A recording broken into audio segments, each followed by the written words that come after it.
চলে এলাম আর একটা ইন্টারেস্টিং ভিডিও নিয়ে। তো এই ভিডিওটি হচ্ছে ডাব্লিউবি আপার প্রাইমারি টেস্ট যে 150 মার্কের হয়।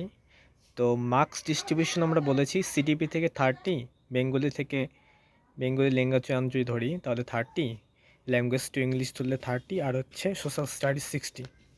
তো এর মধ্যে কী কী থাকে?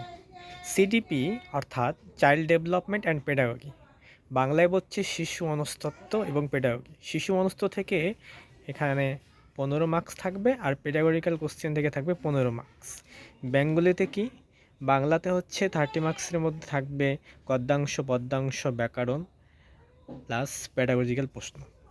আর ইংলিশেও সেম, ইংলিশে থাকবে প্যাসেজ, থাকবে গ্রামার, থাকবে অ্যান্ড পেডাগজিক্যাল কোশ্চেন্স মিলে 30।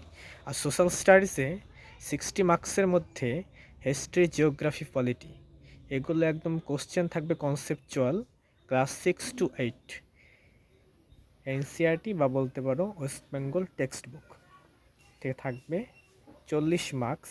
আর সোশ্যাল স্টাডিজের প্যাডাগজিক্যাল কোশ্চেন থেকে থাকবে 20 মার্কস। এ হচ্ছে 40 আর 20, 60 মার্কস।